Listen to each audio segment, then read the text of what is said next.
इस कहानी में कुछ लोग पाताल की गहराइयों में पारस पत्थर ढूंढने के लिए जाते हैं, लेकिन उस पारस पत्थर को ढूंढना किसी पहेली से कम नहीं। Bollywood silver screen presenting as above so below. इस कहानी की शुरुआत में एक लड़की को दिखाया जाता है। इस लड़की का नाम स्कारलेट है। स्कारलेट ईरान में इलीगल तरीके से एंट्री करती है, क्योंकि ईरान की गवर्नमेंट यहाँ की ऐतिहासिक गुफाओं को पूरी तरह से ध्वस्त करना चाहती है। स्कारलेट यहाँ पर एक ईरानी आदमी से मिलती है, जो कि उसके पिता के दोस्त हैं, और उनकी मदद से वो इन गुफाओं के अंदर चली जाती है। यहाँ पर वो पत्थर के बुल के उस स्टैचू को ढूंढ लेती है, जिसे ढूंढने के लिए वो यहाँ तक आई है, जिसे रोज की कहा जाता है। इस पर पुरातन काल की लिपि से कुछ लिखा हुआ है और वो इसे रिकॉर्ड करना चाहती है, लेकिन तब तक वो आदमी जो उसके साथ होता है वो कहता है कि सुरंगों में ब्लास्ट होने वाला है और वो वहां से निकल जाता है।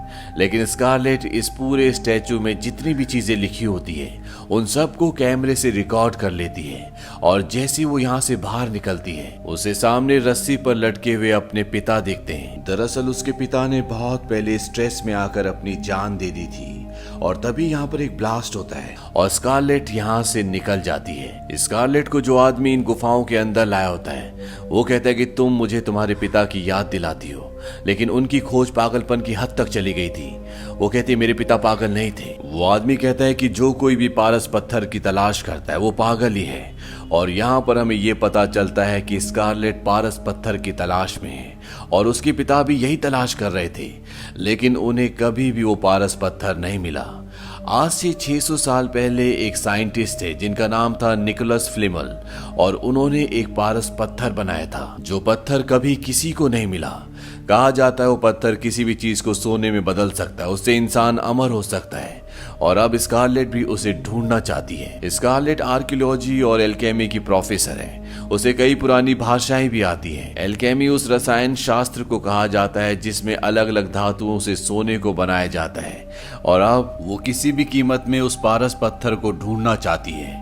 वो अपने एक्स बॉयफ्रेंड जिसका नाम जॉर्ज होता है उससे मिलने के लिए पेरिस जाती है, क्योंकि ईरान में जो स्टैचू के ऊपर लिपि लिखी हुई थी, जो मैसेज उसने रिकॉर्ड किया है, वो उस भाषा को जानता है। स्कारलेट जॉर्ज को लेकर एक म्यूजियम में जाती है जहां पर एक पत्थर होता है, और ये निकोलस की कब्र का पत्थर है। इसमें एक मैसेज है, और इस मैसेज को डिकोड करने के लिए वो मैसेज चाहिए जिस मैसेज को वो ईरान से रिकॉर्ड करके लाई है। और जॉर्ज दोनों मैसेजेस से यहाँ पर बहुत सारी बातें बताता है, लेकिन अभी भी इन्हें निकोलस की कब्र की लोकेशन के बारे में कुछ भी पता नहीं चलता।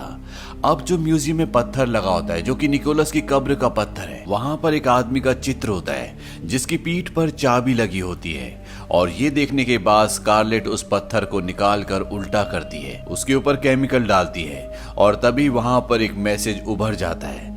ये उस मैसेज की फोटो खींचकर यहाँ से निकल जाते हैं, और जब ये इस मैसेज को पढ़ते हैं तो इन्हें पता चलता है कि निकोलस की कब्र 370 मीटर नीचे है, और वहां आसपास खजाना भी हो सकता है। दरअसल इसे कैटाकॉम्ब्स ऑफ पेरिस कहा जाता है, जो 1774 में बनाया गया था, जिसमें पेरिस की जमीन के नीचे बहुत बड़ी बड़ी बहुत लंबी सुरंगें हैं, और वहीं पर निकोलस की कब्र भी है। और इनका मानना यह है कि पारस पत्थर भी इन्हें वहीं पर मिलेगा, लेकिन इन सुरंगों में जाना इतना आसान नहीं है।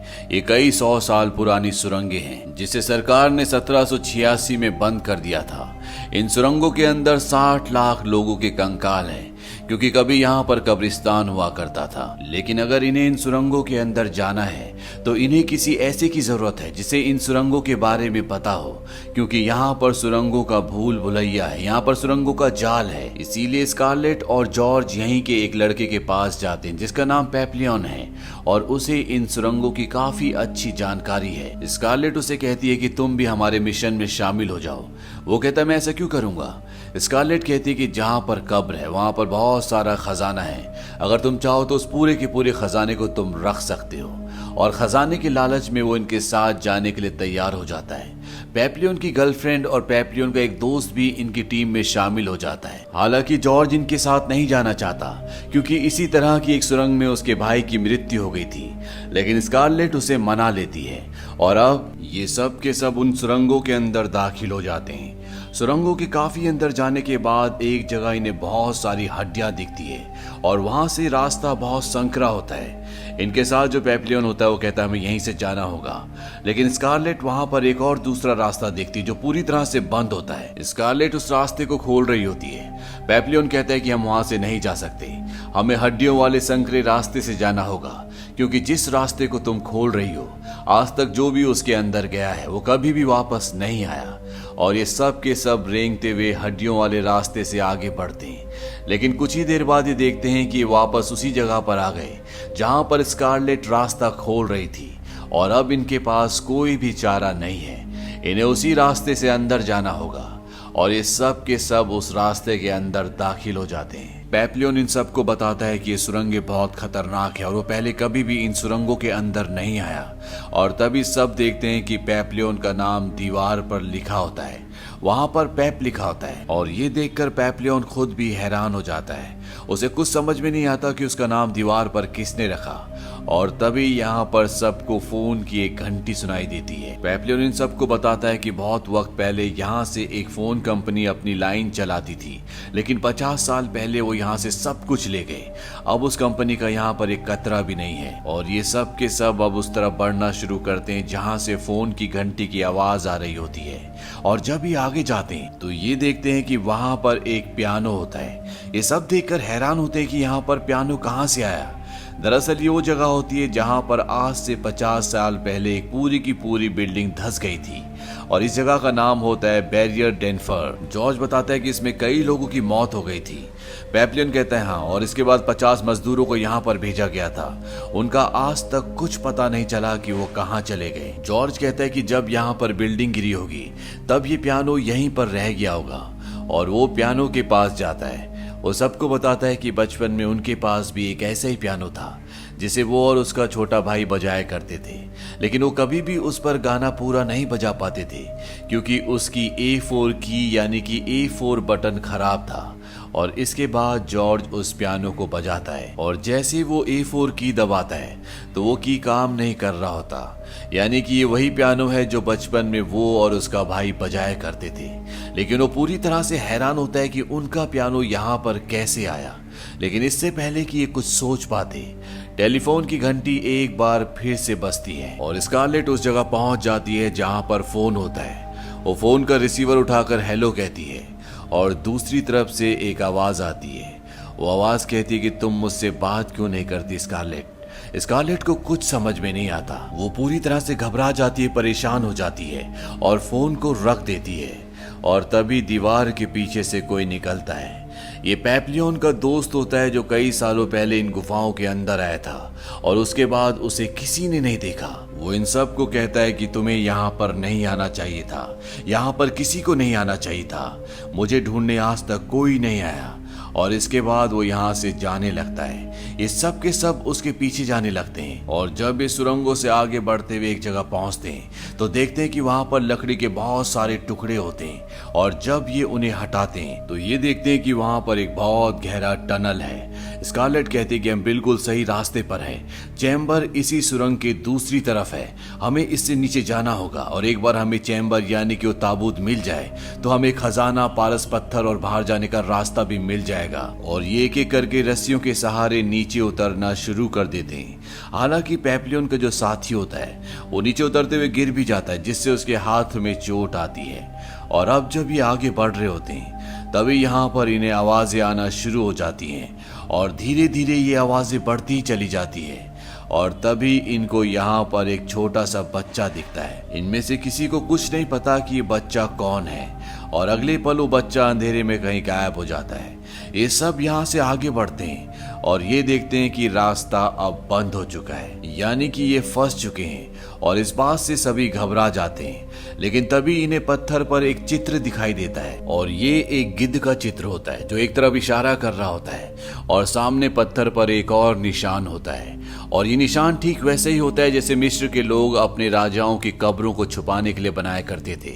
और जब ये वहां से एक पत्थर हटाते हैं तो सामने की दीवार से एक रास्ता खुल जाता है जो एक सुरंग की तरह होता है। और एक एक करके ये सब के सब उस सुरंग के अंदर प्रवेश कर जाते हैं। और जब ये दूसरी तरफ निकलते हैं तो ये देखते हैं वहां पर निकोलस फ्लेमल की डेड बॉडी होती है जो पिछले 7 सालों से यहीं पर है, लेकिन अभी भी वो ज्यों की त्यों होती है। और ये सब का सब पारस पत्थर की शक्ति से होता है, जिसने 700 सालों के बाद भी इनकी बॉडी को आज भी सड़ने नहीं दिया।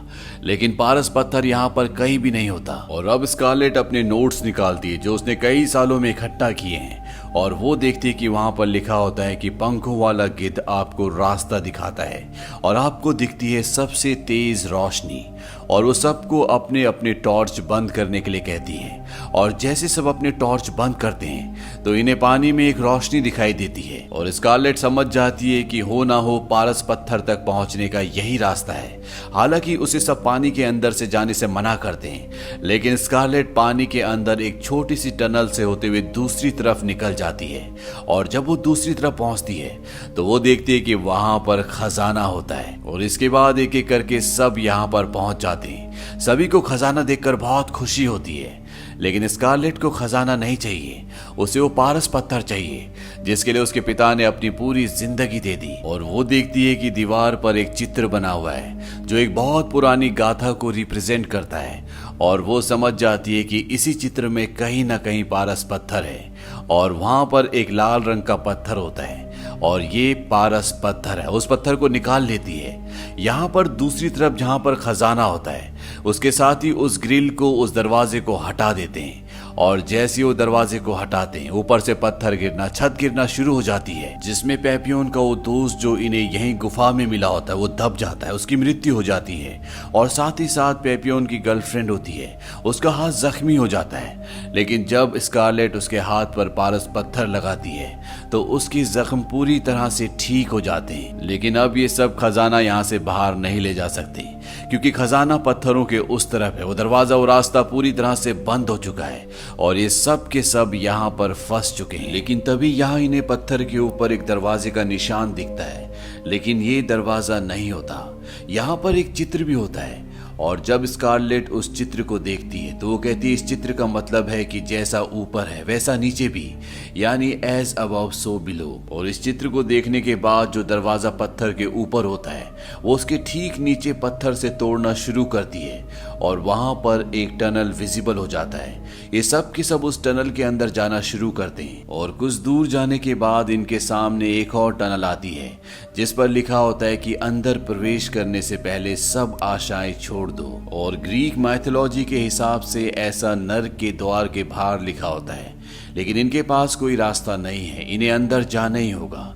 और एक एक करके सब ये उस टनल से अंदर जाना शुरू करते हैं, और ये एक वैसे ही रूम में पहुंच जाते हैं जहां पर ये पहले पहुंचे थे, जहां पर निकोलस फ्लेमल की डेड बॉडी थी जो बिल्कुल ठीक थी।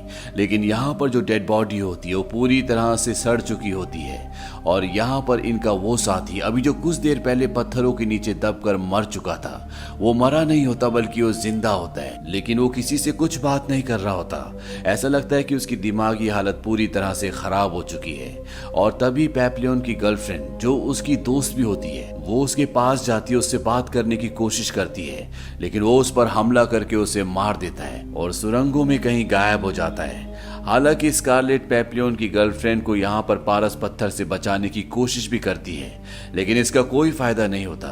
वो कहती है कि ये मुर्दों को जिंदा नहीं कर सकता, हमें यहाँ से आगे बढ़ना होगा। और जैसे जैसे ये आगे बढ़ रहे होते हैं इनके सामने ठीक वैसे ही रास्ते आ रहे होते हैं जैसे ये पीछे छोड़ कर आए, यानी कि बिल्कुल शीशे के अक्ष की तरह यहाँ पर एक ही चीज की दो पिक्चर्स हैं। लेकिन फिर भी ये आगे बढ़ना शुरू करते हैं, और एक बार फिर से जिस तरह से पहले ये एक टनल से नीचे उतरे थे ये सब के सब नीचे उतर जाते हैं। लेकिन इनका एक साथी अभी भी ऊपर ही होता है जिसने रस्सियां पकड़ी होती है, और तभी उसके सामने एक औरत जिसने सफेद कपड़े पहने हुए होते हैं, उसके हाथ में एक बच्चा होता है, वो उसके सामने आती है, और अगले पल वो उस टनल से नीचे गिर जाता है। इसमें उसकी मृत्यु हो जाती है। नीचे किसी को कुछ समझ नहीं आता कि ऊपर क्या हुआ था, और ये समझ जाते हैं कि इन्हें जल्द से जल्द इन सुरंगों से बाहर निकलना होगा। ये सब के सब आगे बढ़ जाते हैं, और एक बार फिर से इनके सामने वही रास्ता आता है जो शुरू में आया था, जहां पर एक संकरे रास्ते में बहुत सारी हड्डियां थी, जो रास्ता बंद हो गया था। और जब ये इस रास्ते से धीरे धीरे आगे बढ़ रहे होते हैं तभी जॉर्ज को नीचे पानी में उसके भाई का अक्ष दिखाई देता है, जो बचपन में ऐसी सुरंग में पानी में डूबकर मर गया था। जॉर्ज इस बात से पूरी तरह से घबरा जाता है, वो रेस्टलेस हो जाता है। स्कारलेट उसे बोलती है उस पर ध्यान मत दो, वो एक धोखा है, वो एक भ्रम है। जॉर्ज स्कारलेट से कहता है कि हमें क्या हो रहा है, वो यहाँ पर कैसे हो सकता है।